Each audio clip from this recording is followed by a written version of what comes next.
Today on the channel, my dad is back and we're taking a look at the Toho series, Godzilla. The spirit of Ultimate Warrior will run forever!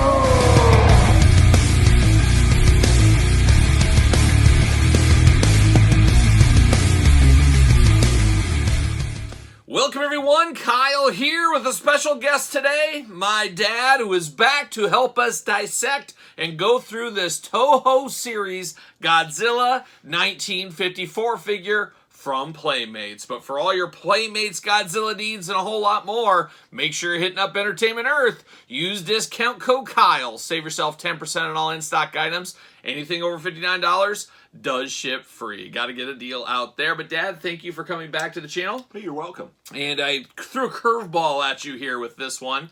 This Godzilla figure. Yeah. I don't know. We'll see what happens with this one. This is one of those ones where there's not a lot going on in the fig hunt. You can't find anything. There's nothing new out in the stores, and something catches your eye.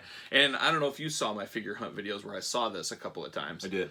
Yeah, so I saw this a couple times at my local Target. It was kind of back in the NECA section back there. And I kept going back, and I'd see it. I was like, gosh, I kind of like that Godzilla. I like the original Godzilla. And I looked at it, and I'll pass. Playing the long game. Playing the long game. And then about the fifth time, I finally said, you know what? I'm taking it home. I finally scanned it at the register at Target. It was only $22.99, which this is a very dumbed-down figure, but it is a big figure at the end of the day. And for $22.99, I didn't think it was that bad of a deal, especially when there's nothing else really going on out there in the stores. So that leads us to us here today. So Plus, it's half unboxed. It's half You don't have unboxed. to do any unboxing. Plastic-free packaging. go. Oh, it's great for the environment. It's just we're saving the world one figure at a time is what we're doing. But Dad, thanks for coming over to take a look at this Godzilla figure. I don't know if there's going to be a lot to this one, but we'll see what happens. But what is your first memory of Godzilla back in the day? Well, Godzilla was introduced in the United States, I think, North America in 1954, which I was only 2 years old. So I saw it much later on, probably toward the end of the 50s. But Godzilla was an interesting movie in that it was released in Japan, I think, in 1952. And when they brought it to the United States, someone said, oh, whoops, we don't have any North American actors in this film. So they went about splicing Raymond Burr, the old Perry Mason, Ironside fame of television sitcoms, into the movie. And so he had several scenes in this movie. And, you know, it's kind of funny. It's like most movies that come from Asia. You see the English dubbed words come out, yet the mouth keeps moving. Yeah. And so when you're looking, you say, well, that's weird. The language has stopped and this guy's still talking. Yeah. Kind of like the old kung fu movies, the old karate movies. So it was an experience that way that I remember. But an interesting movie and a character, I think, that's had the longest run of any created character in the United States, like a 50-year run, and still producing either movies or cartoons or something. Yeah, over in Japan, they're still making movies of Godzilla all the time. There's so many Godzilla movies from Japan. We've had a few over in America, obviously, but Japan is where the bread and the butter is for Godzilla for sure. Right. And I remember as a kid, my first remembrance of Godzilla was, of course, the Aurora Monster kit with all the Universal Monster things like that. So in my brain, I always kind of grandfather King Kong and Godzilla into the Universal Monsters, even though they don't have anything to do with the Universal Monsters. But I always kind of think of them as monsters in that whole thing. And a lot of that also has to do with, we've talked about it here on the channel before, especially in the NECA Universal Monster reviews.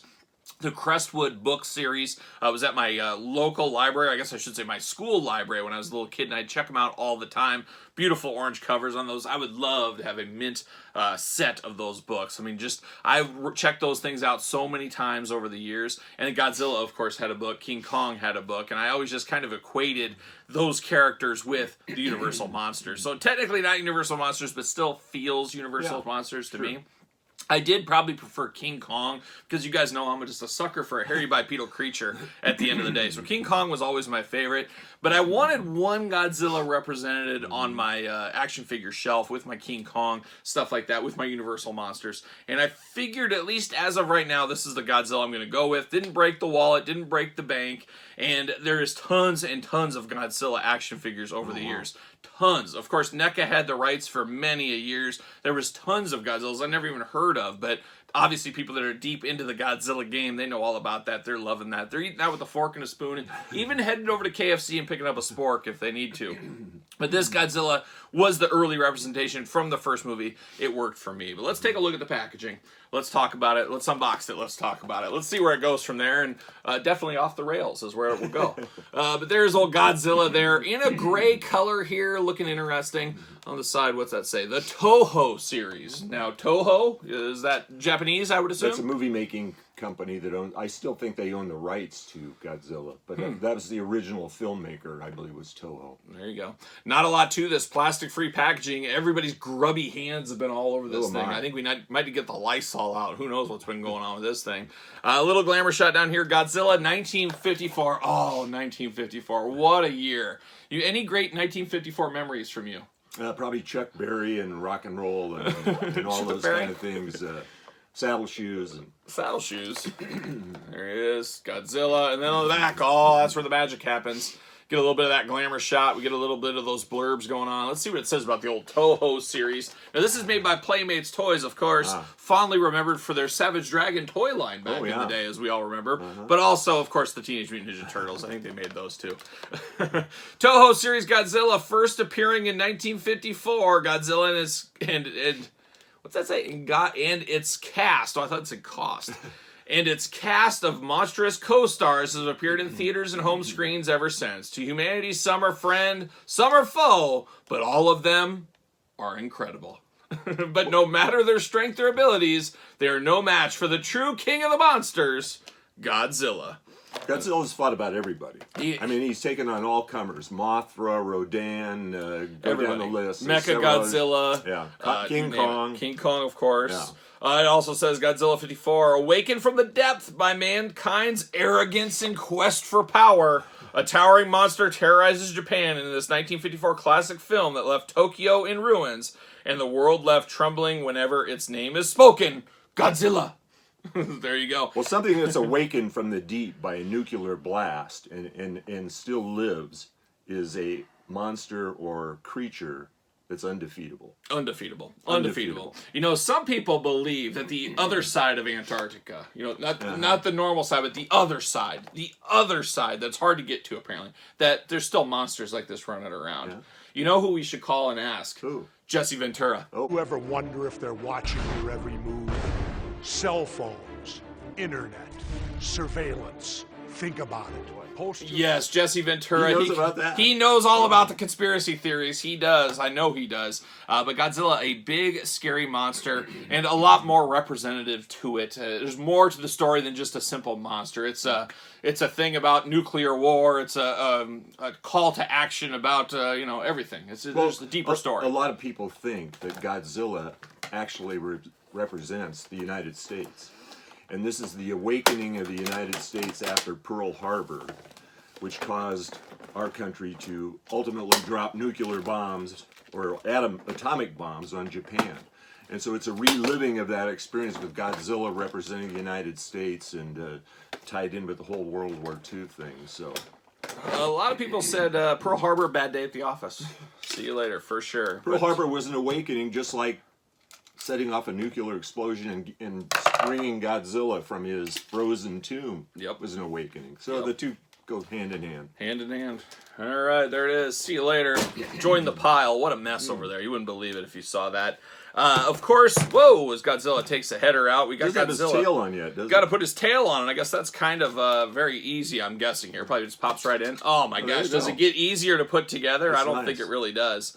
Of course, Godzilla's biggest opponent back in the day, and I can't remember what Godzilla movie it was. This might be news to you. But he faced off with Don the Predator Fry. Oh, no. Don Fry, a true real American, a firefighter, an MMA, a man's man. If you know Don Fry, you know Don Fry, but he was in one of the Godzilla movies as like an army sergeant. They didn't fight, though. I can't remember. I think Don Fry did actually take a hand-to-hand combat against Godzilla. And Godzilla has atomic breath. That's true. You don't last long with Godzilla. That's true. And he's definitely a composite creature because you have aspects of a Tyrannosaurus Rex, alligator, Stegosaurus. So it's got a long tail. Yeah. Yeah. Yeah, exactly right. It is. It's quite the reptilian. It's quite the guy. He's been there. What was it the second movie that he brought out his like little baby kid? That annoying little thing. Remember that guy? Yeah. Boy, that's when Godzilla's lucky he recovered from that. Really though, Really? that was Yeah. a pretty rough go. It turned it almost into comedy and stuff. So that was a tough go. And then there's been newer Godzilla movies in the last few years over here. You probably never saw any of them. I haven't seen some of the later ones. I wouldn't think you would be interested in those. I don't think. No, but you go back to these things. It was some guy wearing a latex suit, and half the time they about suffocated the poor actor wearing this thing because there were no vent holes or anything in it, and it's quite a history behind. Where was that it. union? Where was that union then? Exactly. And it's funny is now when you close your eyes at night, like probably most nights you do before you go to bed, when you think of Godzilla, what color do you think of Godzilla? Typically green. So that's me too. So now this is a perfect time. Now, do you remember this? Do you remember this at all? I do. Now, when did you make this? How old were you? I was 11 years old. 11 years old, same age as Elle.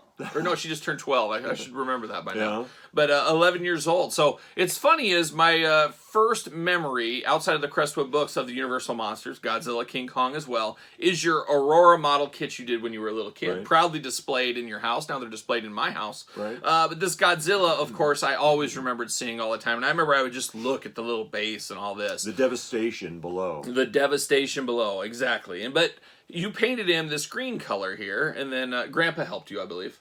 He did. This one I did on my own. Oh, well, and it shows. It shows. No. But this one looks really, really good. And then blood on the hands, is that what that is? Blood. Yes. When you start fooling around with atomic energy, it creates a lot of You blood. do. You were a gory little kid. You said, I'm going to put some blood. And I can just see Grandma saying, oh, no, don't do that. That's not right. I can just see Grandma getting all worked up. Yeah. But Godzilla here. Now, this is when I close my eyes, I always think of this Godzilla.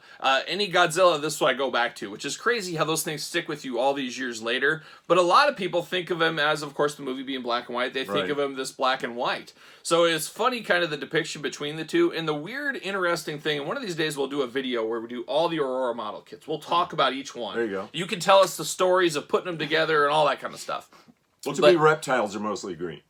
Yeah, exactly. So that's the funny thing about these Aurora model kits. They came unpainted. You had to paint them. You had to glue them together, all that stuff. Yeah. So there's a lot of interpretation. So obviously growing up, I knew how you did it, and I feel like that's the right way to do it, which maybe not necessarily the right way. Well, your alternative was to leave it pink. Oh, the plastic it was pink? came in pink. Oh, geez. Well, So you had to color it. Yeah.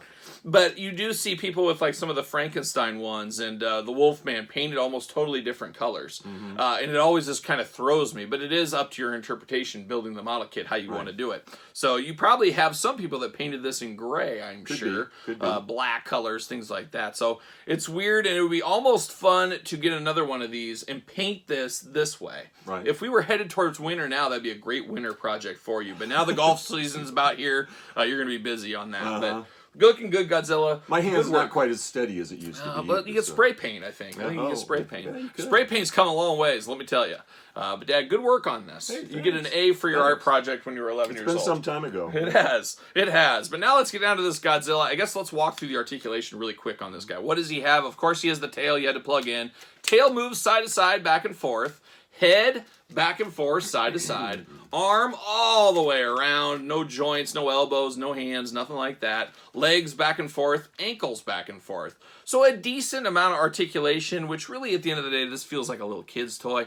This would be something I would have loved to have back in my G.I. Joe days. I used to have a plastic kind of rubbery 80s Godzilla. There was a King Kong. There was Frankenstein, the Wolfman. There was all those kind of Universal monsters and King Kong Godzilla figures. And I used to use it with my G.I. Joes. And Cobra would release Godzilla, and the Joes would have to fight Cobra, and then they'd be fighting Godzilla. What an imagination. What an imagination. And some might say I'd spend hours in the basement playing with my G.I. Joes when I was a kid. Yeah, some might say that. Some like 12 hours at a time. Kyle, come up for air. No, we're right in the middle of the battle. We're deep in. We're deep in. But this Godzilla would be perfect with those 3 3/4 little G.I. Joe figures back in the day. It would be great. How about the Blue Meanie? I got the Blue Meanies here at the table from a former review. This is about, what, 6 inches, 5.5, 6 inch figure. So you can kind of see that scaling there against Godzilla. Not quite accurate, but a 3 3/4 Joe would be even smaller. I should have grabbed Flint. That would have been the ultimate duel right there. But So is this company making an equivalent King Kong to go I with think this, or have they? I don't know if they have King Kong figures and they have other Godzilla figures. I haven't really paid very close attention, and something tells me this has been out for a while, and maybe they're not even making this line anymore. I'm sure there's better experts out there than I am on this for sure, but I know they have some King Kong figures, but I think it didn't look like the King Kong I was thinking of. Because when we talk about these movies, later it became King Kong versus Godzilla, and we talked about Godzilla being undefeated, but it really wasn't clear from that movie who actually won. Because they both fell into the water. King Kong came out, Godzilla didn't, but yet he returned in later. Yeah, and Godzilla can go underwater, and King Kong, being a hairy bipedal creature, he likes his time up in the trees, where Godzilla goes down in the water. So amphibious, he can live either way. And I would think, I'm kind of surprised they didn't do more King Kong versus Godzilla movies, especially like in the 70s and things like that. They obviously did many, many years later, but what did you think of those King Kong Returns movies, like King Kong Lives and stuff? It was like late 70s. You remember those? I do. I absolutely love those movies. Loved them. But maybe it was because I was a little kid at the time and I liked them. But you were probably just like, what is this? I didn't pay a lot of attention to those. I swear we saw one of them at the theater when I was really little. Oh, okay. I might be dreaming. I remember... It was a remake with Jessica Lange as the girl that was in the fist of King Kong, and I forget who some of the other I vaguely remember King Kong, and it's been a while since I've seen this, but I remember just being absolute cinematic masterpieces. And I remember King Kong was getting like a heart transplant. You remember this? And then there was like a female King Kong they brought in. No, I don't remember that. Was it like, I don't know who was in it, but I remember it as a kid. I know I'm not crazy, but I remember it was really bloody, and they pulled this huge heart out of King Kong. They put a mechanical one in there. And then I remember King Kong like committed suicide. He like jumped off the mountain into the river, and then he hit his head on the rock, and we all thought he was dead, but man, King Kong came back to save the girl King Kong, and the rest writes itself from there. I don't think I'll watch that. I don't want to remember him that way. You know, what if Svengoolie puts him on there one day? Then you might have to be forced to watch him. So who knows? Who knows? Yeah. But this Godzilla is not bad for what it is. For $20, it's a big hunk of plastic for sure. Lacking in articulation, but let's be honest. Nobody's ever claimed Godzilla to be Spider-Man. Nobody ever has said those things together. A nice effect piece of some like flames would have been really cool to put on here. Yeah. But it does look like that original version. In a cheaper plastic like this, but it definitely looks like this. And this gets the job done at a cheap level. Very nice on my shelf. I think this is going to look really good. The tail may get in the way, but you can move it around if you need to. Or honestly, you could pop it off, and you might not be able to see it if you're displaying them this way. But man, oh man, I like my purchase here. I like one. If you need one, I can pick one up for you. If you just let me know if you need one as part of your collection. But not bad. I'm not looking to break the bank. Godzilla's never going to be my top collection. It's just I need a little representation of him, and I think this does suit the bill for now. But I'm open to suggestions. I'm open to jumping into something else, but I'm not going to break the bank. That's exactly how it's going to go. Yeah. So there it is. Value. Yeah, there it is. A good Godzilla figure. Something a little bit different in these doldrums of slow action figure hunting times right here. You got to pick up some stuff like this. Not so much a long game, but it took me about 4 weeks of the long game to finally pull the trigger on this guy. So any final Godzilla thoughts? Any final Godzilla memories from you? No, I don't think so. No, I think that pretty well sums it up. You prefer King Kong over Godzilla? I'm a King Kong fan, yeah. Hairy bipedal creatures, they always win. You can't have them fighting in hundreds of movies later because obviously Godzilla has the huge advantage. I mean, in the King Kong versus Godzilla, this fiery atomic breath burnt King Kong several times. Yeah. So the poor guy's only going to last so long. Yeah, and you know he's got spikes and he's got teeth and claws and all that. It's not really a fair fight. It's almost like.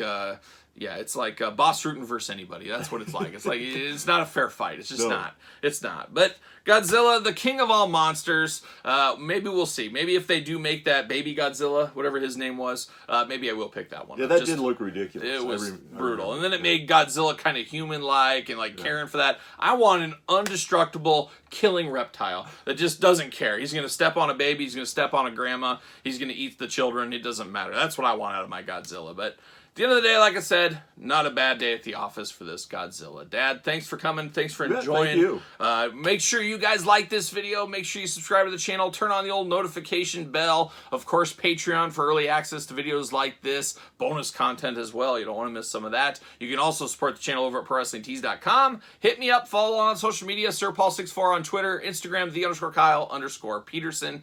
Dad, anywhere they're going to find you outside of the golf course the next couple of months? Probably not, no. You're gonna next time you're on a video here, you're gonna have a nice sick tan. You're gonna look like you've been in Jamaica for a couple of months or something like that. And hopefully you get the hole-in-one this year. I know you've been looking for it. Maybe this is the year for you. Can you ever take out Grandpa? No. Because he's got three. He has 3 of them. 3 hole-in-ones by Grandpa. I'd never have had a hole-in-one. I don't think that's ever going to happen. My golf days are. You have to play a lot. You have to play a lot. My golf days, it's nice. The changes with COVID and everything. I don't have to do golf outings for work like I used to. It used to be like 7 or 8, and everybody's like, "Oh, Kyle, you're so lucky. You got to go to a golf outing." Guess what? Kyle has to go spend the whole day at the golf course, and then he has to go back and do his 12 hours of work when he gets off the golf course. It's really fun, and let me tell you, and especially golf, something I don't even like to do. If we could go to the batting cages, I would enjoy that, but work doesn't like to do that for some reason. But anyways, Dad, we'll see you on the golf course. We might be back soon. Next up, I would have to think there's got to be a NECA figure around the corner, so we'll hold our breath for that one. But until next time, I'm Kyle, this is my dad, and we'll see you guys all real soon.